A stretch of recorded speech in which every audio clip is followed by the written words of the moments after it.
Hi bloopers. இன்னைக்கு நம்ம ஹிந்தி இம்போசிஷனை பத்தி பேச போறோம்.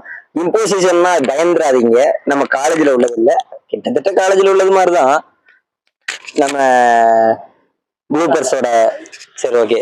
ஹாய் ப்ளூபர்ஸ், டைரக்டா கண்டென்ட்டுக்குள்ள போயிடலாம். ரொம்ப வளவலன்னுலாம் பேச வேண்டாம். ராஜஸ்தானோட இதை பத்தி பண்ணிருந்தாங்க, ரிப்போர்ட் பத்தி. ராஜஸ்தான் பேசினாங்க 1951 79% இருந்தாங்க. இப்ப 2011 வந்துட்டு அது அப்படியே மாதிரி 89% ஹிந்தி தான் அங்க பேசுறாங்க. 11%. இன்னொன்னு இது சிம்பிள் என்ன தெரியுமா, அவனுக்கு ஹிந்தி அவனுக்கு தாய்மொழிங்கிறதுனால அதை இது பண்ணணுங்கிறது தாய்மொழியே இல்ல. ஆமா, ஹிந்தி வந்து ஒரு லாங்குவேஜே இல்ல. ஓகேவா? என்னன்னா அவங்களுக்கு பசங்க ஃபுல்லா இங்க வர ஆரம்பிச்சிட்டானுங்க, குழப்பு தேடி படிக்கிறதுக்கு எல்லாத்துக்கும். ஏன்னா அங்க ஃபுல்லாமே மொத்தம் அடிச்சிட்டானுங்க. உங்களுக்கு இங்கிலீஷ் படிக்க வைக்கலன்னு சொல்லிட்டு நாங்க ஹிந்தி படிக்கிறோமா? இல்ல மச்சான், ஏன்னா நீ யோசிச்சு பாரு, ஒரு ஃபேமிலி ஸ்ட்ரக்சர் அவங்களோடது. அவன் பிள்ளை எல்லாம் இங்க வருது, அவன் பிள்ளை இங்க கஷ்டப்படாம இருக்கணும்னா அவன் இங்க எல்லாமே மாத்தணும்னு நினைப்பான். Note this point. அவங்க ஆளுக்கு இங்க வந்து கஷ்டப்படாம இருக்கணுங்கிறதுக்காண்டி. இது என்ன லாஜிக் எனக்கு புரியல. இப்போ நாம வந்து ஃபாரின்ல போய் வேலை பார்க்க போறோம், நம்ம ஃபாரின் லாங்குவேஜ் கத்துப்போம். அதுதான் கரெக்ட். ஏன்னா இப்போ நான் இது வந்துட்டு ஃபாரின் லாங்குவேஜ் கட்டாயம் கத்துக்கிட்டு தான் ஆகணுங்கிறதுமே தப்பு தான் என்ன கேட்டா. ஏன்னா நீங்க வந்து நம்ம அங்க சர்வே பண்ணணும்னா நம்ம கத்துக்கிறோம். சர்வே பண்ணணும்னா எல்லாருமே கத்துப்பாங்க. ஏன்னா அவங்களுக்கு பேசிக்கா சர்வே பண்றதுக்கான தேவை இருக்கும் போது எல்லாருமே கத்துக்கிட்டு தான் போறாங்க. ஆனா அதை அங்கேயுமே போய் கட்டாயப்படுத்தி நீ கத்துக்கிட்டாதான் இங்க இருக்கணும், இல்லைன்னா இருக்கக்கூடாதுன்னு கட்டாயம் சொல்லாது. சொன்னா அதுமே தப்புன்னு தான் சொல்றேன். அங்கேயுமே வந்து கட்டாயப்படுத்தக்கூடாது. ஏன்னா வந்திருக்கேன், நீ என்கிட்ட வந்து மொழியை வந்து கத்துக்கிட்டே ஆகணும் அப்படின்னா அதுவுமே வந்து திணிப்பு தான். அந்த திணிப்புமே தப்பு தான். இப்ப என்ன தெரியுமா, அவங்க அங்க இருந்து வந்து நம்ம இதை கத்துக்கிட்டு சர்வே பண்றது கஷ்டம். சோ அவங்கள அதுக்கேற்ற மாதிரி நம்மள மாத்துறாங்க. என் பிள்ளைகளுக்கு கத்துக்காதுப்பா. இல்ல கேட்டுப்பாங்க, தமிழ் கத்துக்கலாம் பையா. தமிழ்ல எத்தனை லாங்குவேஜ், எத்தனை வார்த்தை இருக்கு, எத்தனை எழுத்து இருக்கு? 236 247 234 தொகுதிகள். குழம்பிட்டேன். 247 வார்த்தை எழுத்து இருக்கு. ஆக்சுவலா நீ ஹிந்தி இம்போசிஷன் பத்தி ப்ரிப்பேர் பண்ணிட்டு வந்த, நான் தமிழ்நாடு அரசியல் கொள்கையை பத்தி ப்ரிப்பேர் பண்ணிட்டு வந்தேன். 2 குழம்புதான். அதனால 234 தொகுதிகள், 247 எழுத்துகள். முரட்டு சிங்கம் படத்துக்கு 33% அவன் பெண்களுக்கான இடஒதுக்கீடு பத்தி பேசுறான். அதேதான், அந்த மாதிரி பேசிட்டு 247 எழுத்து இருக்குனால அவங்க கொஞ்சம் பயப்படுறாங்க படிக்க. அவங்களுக்கு கத்துக்க மாட்டாங்க. என்ன சொல்றாங்கன்னா என்ன லாங்குவேஜ் வேணா எடுத்துக்கலாம். ஆனா அப்படி கிடையாது. ஒரு லாங்குவேஜ் மட்டும் தான் ஃபாரின் லாங்குவேஜ், 2 லாங்குவேஜ் இந்தியன் லாங்குவேஜா தான் இருக்கும். முன்னாடி கை கட்டி வாய் குத்தி இங்க வந்து வேலை பார்த்தவன் இப்போ தொழிலதிபராகி அதிகாரம் பண்ண ஆரம்பிச்சிட்டான். அவன் பிள்ளைகள் எல்லாம் கார்பரேட் ஸ்கூலு, பெரிய ஸ்கூல்ல எல்லாம் சேர்க்க ஆரம்பிச்சிட்டான். ஸோ அதுங்க ஃபுல்லா ஹிந்தி கத்துக்கிட்டு இங்க ஹிந்தியா மாத்திடுவாங்க. ஸோ அவங்களுக்கு ஏற்ற சிஸ்டம். ஆக்சுவலி அவங்களுக்கு வரியா, நீ என்ன சொல்ல வர? அப்படி வேலைக்கு வர்றவங்க அப்படியே இருக்கணும்னு சொல்ல வரியா? இல்ல, அப்படி சொல்லல. நான் அதை எப்போதுமே சொல்ல மாட்டேன். அவன் கத்துக்கிட்டோம், ஓகேவா? அவன் தாய்மொழி அவன் விடணும்னு அவசியமே கிடையாது, நம்ம தாய்மொழி அவன் விடணும்னு அவசியமே கிடையாது. அவன் வந்து என்னன்னா இல்ல, அவன் வந்து இங்க வந்து பிசினஸ் பண்றான், எதுவுமே தப்பு இல்ல. இரு, திறமை இருக்கிறவன் எங்க போயினாலும் பிசினஸ் பண்ணுவான். போயிட்டு ஃபாரின்லாம் பிசினஸ் பண்றாங்க. அமெரிக்கால எல்லாம் எவ்வளவு, அமெரிக்கா ரஷ்யால எல்லாம் எவ்வளவு இருக்காங்க. சிங்கப்பூர்ல தாய்மொழி வந்து நம்ம தமிழ் வந்து ஒரு அபிஷியல் லாங்குவேஜாவே இருக்கு. ஸோ என்ன, எல்லாருக்குமே சமமான இது உண்டு. அதுதான் தமிழ் தேசியம்னு சொல்லுது. ஆமா,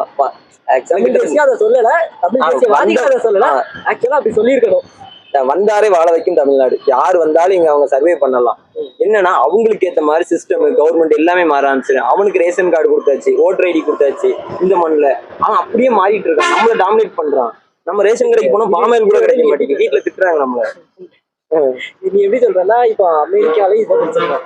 நம்ம ஊர்ல போறாங்க, நம்ம ஊர்ல இருந்து அங்க போறாங்க, அங்கேயே அவங்க தங்குறாங்க. அப்படி இருக்கும்போது அது ஒரு பிரச்சனையா வருது. இங்க வந்து தங்கக்கூடாது, வைக்கக்கூடாது, அந்த மாதிரி நீ கிட்டத்தட்ட அந்த மாதிரிதான் சொல்றேன். அது ஆக்சுவலா அப்படி சொல்லவே கூடாது. ஆக்சுவலா என்னன்னா அவங்க வந்து அப்படி பண்றாங்கன்னா அவங்க மக்களுக்கும் செய்யறாங்க, நமக்கும் செய்யறாங்க. இங்க நம்ம மக்கள் அடி வாங்குறாங்கல்ல, நமக்கு கிடைக்கிறதுக்கு முன்னாடி எல்லா மானியமும் சலுகையும் அவனுக்கு கிடைச்சிருக்கு. இது வந்து ஒரு தப்பான ஸ்டேஷன் தான். அப்படி எதுவுமே இல்ல, தவறா இருந்தா அப்படி சொல்லலாம். இது வந்து ஒரு ஹிந்திக்காரங்க மேல வெறுப்பு காட்டுற இது பண்றதுனாலதான் அப்படி சொல்றாங்க. எனக்கு தெரிஞ்சு அப்படி கிடையாது, எல்லாருக்குமே தான் விட்டுருக்காங்க. ஹிந்திக்காரங்களுக்குமே ஹிந்திக்காரங்க எல்லாரும் வெறுக்கக்கூடாது. நான் கூட ஹிந்திக்கார பொண்ணு ஒண்ணு பார்த்தேன் கோயில்ல, நல்லாதான் இருந்துச்சு. ஆனா அது இப்ப வேண்டாம், நம்ம டாபிக்ல எங்க போறாங்க. டாபிக் எழுதி உள்ள பேரு. சரி, நெக்ஸ்ட். சரி, இதை நம்ம எப்படி ஹேண்டில் பண்ணலாம் இந்த பிரச்சனையை? அதை நீ ஓன் பார்வையில சொல்லு. இதுல என்ன ஹேண்டில் பண்றதுக்கான இது தேவையில்லைங்கிறது தான் இது. ஏன்னா 3 லாங்குவேஜ்ல 2 இந்தியன் லாங்குவேஜ் வரும்போது 3வது இந்தியன் லாங்குவேஜ் ஒண்ணு இங்கிலீஷ் வந்துருது ஆட்டோமேட்டிக்கா இங்கிலீஷ் படிச்சுதான் ஆகணும். அது இந்தியன் லாங்குவேஜே கிடையாது. ஆமா அதுதான் இந்தியன் லாங்குவேஜ் கிடையாது. ரெண்டு லாங்குவேஜ் இந்தியன் லாங்குவேஜ் இருக்கும். மூணு லாங்குவேஜ் படிச்சு போற அது ஒரு லாங்குவேஜ் மட்டும் ஃபாரின் லாங்குவேஜ் இங்கிலீஷ் படிச்சிருவேன். மீதி ரெண்டு லாங்குவேஜ் வந்து இந்தியன் லாங்குவேஜா இருக்கும். அந்த இந்தியன் லாங்குவேஜா நீ ஹை மெஜாரிட்டி மக்கள் எதை யூஸ் பண்றாங்க? இப்ப நீ வந்து ஸ்கூல்ல போயிட்டு நீ சேர்ற, நான் வந்து மலையாளம் படிக்கிறோம் அப்படின்னு சொல்றேன். ஆனா அங்க வந்துட்டு ஒரே ஒருத்தர் நீ ஒருத்தனுக்காண்டி ஒரு மலையாள டீச்சரை கூட்டு வருவானா, மலரே அதுக்கு நாங்க சம்பளம் கொடுக்க முடியாது, நீங்க ஹிந்தியை சூஸ் பண்ணுங்க அப்படிங்கிற ஒரு இதுலதான். அதுவுமே அந்த இடத்துல அப்படிதான் சொல்லுவாங்க. ஒரு ஸ்டூடெண்ட்டுக்காண்டி பிரேமம் ஓட்ட முடியாது கண்டிப்பா. ஹிந்தி வேணாம் வேற ஏதாவது எடுத்துக்க வாய்ப்பு இருக்கா அப்படின்னு கேட்டோம்னா இருக்கு, சான்ஸ்கிரிட் அப்படிமாங்க. சான்ஸ்கிரிட் ஆக்சுவலா இந்த இதோட இதுலயே அந்த பாலிசிலேயே எப்படி இருக்குன்னா சான்ஸ்கிரிட்டுக்கு தனி ஒரு பேராவே கொடுத்து ரொம்ப இதா பேசுறாங்க. சான்ஸ்கிரிட்ல இது இருக்கு அது இருக்கு அப்படி இப்படின்னு பெருசா பேசுறாங்க. ஆனா மத்த செம்மொழிகள் பிற செம்மொழிகள் அப்படின்னு சொல்லிட்டு தமிழ் கன்னடம் அதெல்லாம் அதுக்கு தனி பேரா, அவ்வளவுதான். மொத்தமா சேர்த்து ஒரே பேரா. சான்ஸ்கிரிட்ட மட்டும் ஒரு சரி. இதை இப்போ உங்க திராவிட கட்சிகள் என்னமா பாக்குறாங்க இந்த பிரச்சனையை? இந்த பிரச்சனையை திராவிட கட்சிகள் தான் முதல்ல இருந்தே பாத்துக்கிட்டு இருக்காங்க, எதிர்த்து பண்றது. உங்க ஐயா கலைஞர் காலத்துல இருந்தே ஆரம்பிச்சிட்டீங்க? இல்ல, இது வந்து 1936ல இருந்தே இருக்கு. பெரியார் அவர் இருக்காரு, அப்ப வந்து அவரும் இருக்காரு. ஆமா இல்லைன்னா சொல்ல, அப்ப இருந்தே இந்த பிரச்சனை இருந்துட்டுதான் இருந்திருக்கு. அப்பவுமே நிறைய பேர் எடுத்திருக்காங்க. அதுல போராட்டம் எல்லாம் நடந்திருக்கு, உண்ணாவிரதம் எல்லாம் பண்ணிருக்காங்க.